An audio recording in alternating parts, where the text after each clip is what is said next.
Hi, I'm Tyson with Aviation Adventures. If you guys do not already subscribe to the channel, please be sure to do so. Also, if you like the video, give it a thumbs up. We love that. And find us over on Instagram at Aviation Adventures. If you're curious about what it takes to become a pilot, the costs associated with it, this is the video for you because that's what we're talking about. The first thing that you need to do is find a CFI or a certified flight instructor. This is the person who's going to be giving you your flying lessons. I'd recommend starting at your local airport and seeing if there's anyone there that provides that service.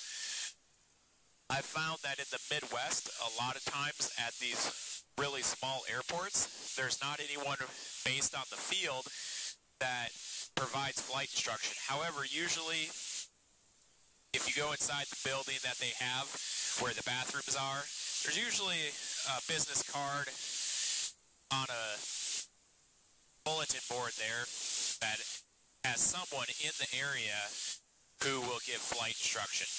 If not, you may need to travel to the next town over, if it's slightly bigger, and see if there's anyone there that gives flight instruction. If you're in a larger town, you probably won't have any kind of problem finding anyone or multiple people that can give you your flight instruction. Now, to earn your private pilot certificate, you need a minimum of 40 hours. And at that point, if your flight instructor feels that you're qualified, they're going to sign you off to take your check ride with an examiner. And if you pass that check ride and you pass your written, then you've earned your private pilot certificate. Now, a lot of times, the 40-hour minimum, people may take more than 40 hours before they're proficient enough to pass the check ride. So if you're looking around at costs for it, you may see a lot of times that it's just 40 hours of flying. This is the price for it. You may want to factor in a little bit of a buffer zone. Maybe think 50 hours or 55 hours and just plan for a little bit more. For your private, this really depends as far as price goes on, I think, where you're located in the country. I have seen that it seems like in the Midwest, it can be significantly cheaper to get your private or just lessons in general than in larger towns, especially out west. And I don't know so much about on the East Coast, but for sure out west, from what I've seen, it's cheaper in the Midwest. Usually, it seems like $6,000 to $10,000 in order to get your private, and that 6 is more from that flight instructor at a small town in the Midwest, and that 10 is more for a little bit upscale school that maybe has a little bit nicer aircraft. Maybe it's not just your basic 152 or 172 that you're training in. But I would have to think that for the aircraft rental, wet rate, meaning fuel, and with an instructor, you're probably looking at maybe $150 to $175 an hour. It seems like an instructor can range from $30 to $45 an hour on average, I would say. Again, this is very subjective to where you're located. Now, for the commercial, you need 250 hours, and some of that flight time that you spent on your private is going to go towards that commercial as well. The reason you get your commercial is because if you want to be paid to fly, then you need a commercial certificate in order to do that. Now, if you just want your private, you just want to go and buzz around and take friends up, that's all you need is just your private pilot. But if you want to get paid, you're going to need that commercial.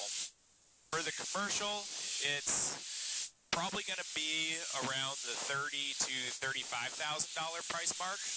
And again, that's just a lot more flying hours. Something to mention is that both for your private and your commercial, you're not always with an instructor. You're doing some solo flights in there. And so it's not always going to be a set price as far as how much it costs per hour. But if you go online and you're looking, a lot of these places, a lot of the websites and stuff, they break it down for you to say, hey, this is how much it's going to be for this many hours, for these 30 hours that you're going to have with an instructor, and these 10 hours that you're going to fly by yourself. And they really do a nice job usually of breaking it down.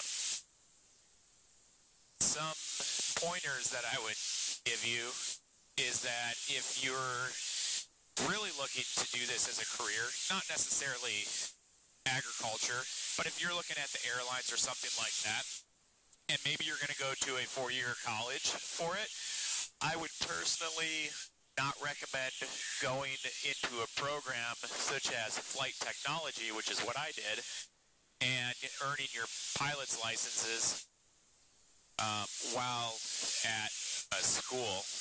The reason being is that, one, it's really expensive. I found that it was a lot more expensive to do that through a school setting than it was just going to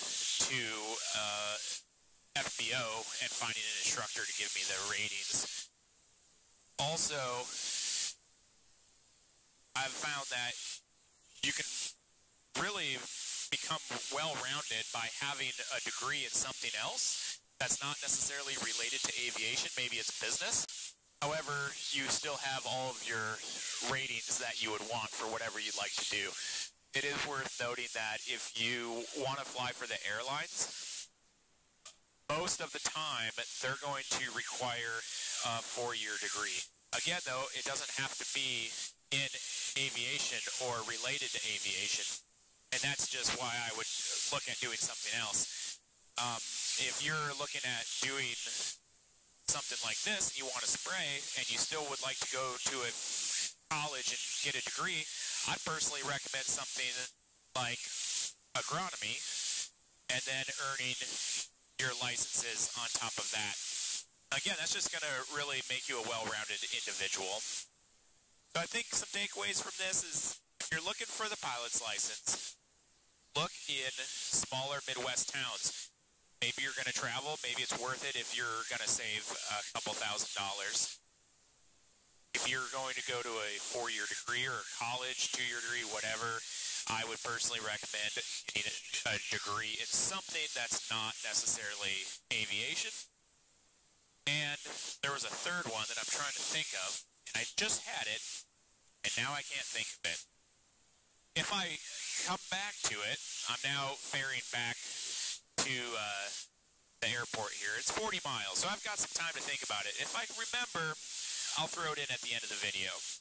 If you guys have any questions about pilot certificates or anything really, just leave them in the comment section below and we'll get back to you. Appreciate you guys watching. I'm Tyson with Ag Aviation Adventures. Fly low and fly fast. All right, I remember what the third point was, and it's in regards to the cost and time of attaining your licenses. Something I would not do is say, okay, I have $2,000. I'm going to start my pilot training, even though I need 6. The reason for this is when you run out of your 2 and you have to stop training, who knows how long it may take to get additional funds to continue your training. And if you take 2 weeks or a month or 2 months, you take that time off, when you go back, you're going to spend a lot of time relearning some of those things that you were